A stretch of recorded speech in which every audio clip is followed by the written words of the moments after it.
السلام عليكم ورحمة الله وبركاته. الحمد لله الذي هدانا لهذا وما كنا لنهتدي لولا أن هدانا الله، والصلاة والسلام على أشرف الأنبياء والمرسلين. أما بعدكم اشكروا Mwenyezi Mungu na kumtakia rahma Mtume Muhammad salawatullahi wasalamu alayhi. Tunaendelea na somo letu au visa vya mitume alayhimussalam.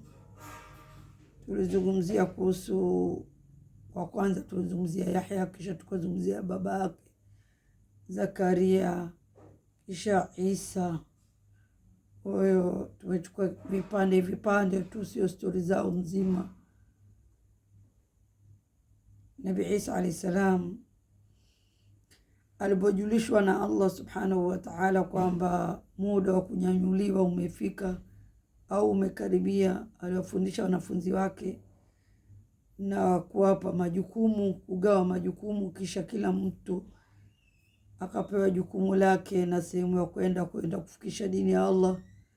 Baada ya pale Nabii Isa akauliza, nani atakuwa rafiki yangu fil janna, rafiki fil janna, na atakuwa shabihi, atafanana na mimi, ambao Allah subhanahu wa ta'ala atampa sura yangu ili na mimi ninyanyue watu wajue nyuma yangu kwamba nimesulubiwa.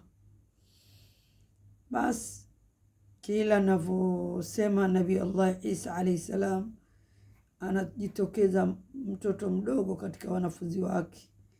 Sasa Nabii Isa alikuwa anataka labda mtu mkubwa ajitokeze, ikawa hakuna anajitokeza huyu kijana mdogo mpaka mwisho. Nabii Isa ikawa amezungukwa, akaja malaika Jibril, Ruhul Amin, akaja Jibril kuja kumchukua Nabii Isa. Wale hawariyun au wanafunzi wake walimuona Jibril kwa sura ya mwanadamu. Basi Nabii Isa akajiandaa, alitawadha, akamaliza, akatawadha, akanini. Alipomaliza kazi zake za mwisho, wanamwona huyu, nyumba ilikuwa imezibwa kila pale, lakini katika ua kuna sehemu ambayo kulikuwa na uwazi juu, ndio walipita naye yeye na Jibril yule. Sasa wale watu, baada ya Nabii Isa kuondoka, kunyanyuliwa, kupelekwa juu, Allah subhanahu wa ta'ala anasema katika surati An-Nisa, baada a'udhu billahi minash shaitani rajim, wama qataluhu wama salabuhu walakin shubiha lahum, hawakumsulubu ila kuna mmoja alifananishwa naye Mtume Isa alayhi salam. Wa inna alladhina ikhtalafu fihi la fi shakkin min ma lahum bihi min ilmin illa ittiba'a adh-dhanni wama qataluhu yaqina. Hawakumua kikweli, wana shaka mpaka leo. Sasa mmoja katika wale wanafunzi wake ndio aliouawa, na alikuwa ni mdogo kuliko wote. Nabii Isa baada ya kuondoka, wale watu wakawa wamemzunguka toka Nabii Isa yuko, wakavunja ile nyumba na kuingia na kumuona yule kijana ndio anafanana na Nabii Isa, na kuuliwa na kusulubiwa. Sasa mamake Isa alayhi salam, Maryam, alikuwa hajui kwamba mwanae amenyanyuliwa.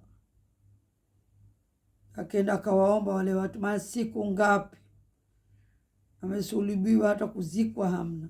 Akaenda akawaomba, jamani nipeni nikamzike. Siku ya 3 akamkubalia, akaenda akamzika. Baada ya kumzika, anaenda kaburini kwenda kumwombea, anajua ni mwanae, yeye na mama yake Nabii Allah Yahya. Sasa ikawa mama yake Nabii Yahya, maana wako wanawake tu kaburini, ikawa hajajifunika vizuri, akamwambia kuna mwanaume huyo anakuja, jifunike. Mama yake Nabii Yahya akajifunika vizuri, akaja huyo mwanaume, anamwambia mama yake Nabii Isa alayhi salam, Maryam, anamwambia mimi sio mwanaume, mimi ni malaika wa Allah, mimi ni raisul malaika, rais wa malaika. ambaye ni Jibril Ruhul Amin, ambaye Mtume Muhammad sallallahu alaihi wasallam alikuwa akimletea wahi.